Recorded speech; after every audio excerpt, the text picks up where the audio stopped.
Ya, sekarang kita akan meminta pandangan dari psikologi forensik, apa sebenarnya dibalik kematian dari Imam Mashkur. Kita akan temukan faktanya. Langsung saja Bang, mungkin saya ingin Bang Reza turut menyoroti ya kasus Imam Mashkur yang belakangan ini ramai. Kalau dilihat melalui pandangan seorang psikologi forensik, penilaian dari Bang Reza sendiri sejauh ini seperti apa? Sebelum saya respect ya, ketika Panglima TNI mengatakan bahwa ini kalau para tersangka nantinya terdakwa divonis bersalah, hukumannya adalah hukuman maksimal, bisa hukuman mati atau hukuman seumur hidup. Ya. Tapi pertanyaan besar adalah ketika misalnya saya berkomunikasi dengan Denpom ya, mereka katakan pasal yang dikenakan adalah pasal penculikan, penganiayaan, dan pemerasan. Notabene 3 pasal itu tidak akan kemudian membuat seorang terdakwa kalau divonis bersalah akan dijatuhi hukuman mati. Hukumannya maksimalnya belasan tahun. Apa yang bisa dibaca dengan para pelaku ya? Ini kan tiba-tiba muncul 3 nama pelaku yang informasinya ini adalah oknum TNI begitu setelah ditemukan jenazah pada beberapa waktu lalu. Apa yang bisa dibaca dari hal ini Bang? Kenapa tiba-tiba muncul begitu 3 nama itu? Saya mempersoalkan 3 hal yang tampaknya perlu didalami oleh pihak TNI. Pertama, harus dipastikan apakah level kejahatan terorganisasinya hanya pada 3 orang plus 1 orang sipil saja, ataukah lebih luas dari itu. Misalnya, kalau disebut-sebut ada masalah penyalahgunaan atau perdagangan obat-obatan ilegal ya, saya bayangkan jangan-jangan ini sebuah sindikat. Kalau sindikat berarti ada kemungkinan perlibatan baik itu oknum personil TNI dan juga pihak-pihak di luar TNI. Karena itu sekali lagi isu pertama yang menurut saya harus ditegaskan, diinvestigasi secara tuntas adalah memastikan ini tingkat kejahatan terorganisasinya seluas apa. Itu satu. Yang kedua, kalau hanya pasal penculikan, penganiayaan dan pemerasan mustahil hukuman mati. Mustahil sampai ke sana ya Bang. Ya, tidak akan sampai ke sana. Nah, saya yang beribu sayang kalau ternyata para terdakwa nanti tidak dihukum mati, saya pikir masyarakat terpukul, keluarga korban juga akan sakit hatinya. Karena Panglima TNI sendiri yang sudah mengatakan secara tegas hukuman mati.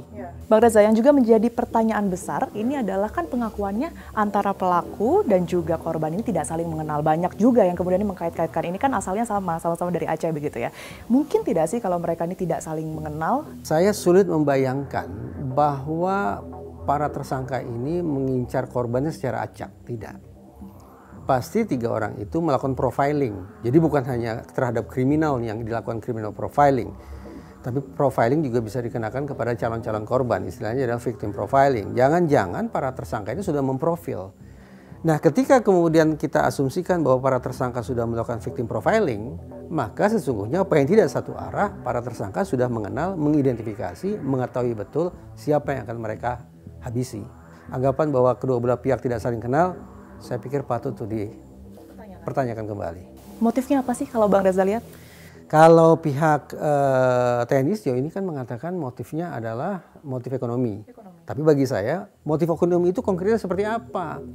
Tapi kok saya membayangkan lebih dari itu ya. Karena itulah ini jadi pertanyaan juga. Ini penculikan konvensional ataukah penculikan yang jangan-jangan mengarah pada penghilangan orang secara paksa? Kalau ini penculikan konvensional memang cukup hanya dengan menggunakan KUHP. Tapi kalau ini ternyata penculikan yang berupa atau bersinonim dengan penghilangan orang secara paksa, maka lebih dari sekedar KUHP yang harus diterapkan dalam kasus ini. Saya ingin Bang Reza juga menilai ini kami juga mendapatkan foto mengenai korban, penemuannya seperti itu. Mungkin bisa digambarkan Bang, saya ingin Bang Reza melihat apakah dalam waktu 3 hari ini sebenarnya apa yang terjadi dengan korban. Mungkin sekilas saja Bang, izin. Kan juga ada semacam jeratan-jeratan. Ya, seperti bukti penganiayaan. Ya. Jadi kalau orang meninggal itu penyebabnya ada 4 kemungkinannya. Istilahnya adalah NASH, natural accident, suicide, homicide. Boleh jadi ya kalau misalnya diperiksa secara mendalam dengan kondisi korban sedemikian rupa, dengan kronologi sedemikian rupa, boleh jadi situasinya bukanlah natural, bukan accident, bukan suicide. Tinggal 1 kemungkinan kenapa kemudian korban sampai kehilangan nyawa, yaitu homicide, pembunuhan. Tapi tetap harus diperiksa. Oke, Bang izinkan saya kembali ke ini ya, kenapa tadi pelakunya itu bisa jadi TNI begitu? Karena kan tadi seperti yang disebutkan itu tidak sedikit sebenarnya kasus pidana yang dilakukan. Sebenarnya Bang, ini kan bisa semacam diantisipasi sejak awal, karena mereka juga kita ketahui filternya luar biasa, tes untuk masuknya juga lumayan, salah satunya untuk psikologi begitu. Bisa terbaca nggak sih sebenarnya? Sudahlah, kita realistis saja. Psikologi tidak akan bisa memetakan orang secara sempurna. Orang yang hari ini diperiksa secara psikologis dan simpulannya adalah orang baik, besok sore bisa berubah tabiatnya jadi jelek. Atau sebaliknya, orang yang hari ini dianggap berdasarkan tes psikologi dianggap serba hina, serba buruk, tidak berbakat dan seterusnya, tapi besok sore bisa berubah jadi orang yang sangat-sangat sempurna. Apa yang ingin saya katakan, perilaku yang menyimpang itu tidak hanya disebabkan oleh faktor individual, tapi juga faktor organisasi. Karena itu dalam kasus-kasus pidana yang melukai hati masyarakat, menurut saya tidak cukup penyelesaiannya hanya dengan mengatakan, oh itu ulah oknum. Sehingga yang bertanggung jawab adalah individu per individu, personil per personil. Tidak cukup. Institusi atau lembaga juga harus memberikan rasa tanggung jawab. Konkretnya apa? Kalau di negara, sekali lagi contoh Amerika Serikat ya, organisasi atau institusi akan memberikan kompensasi.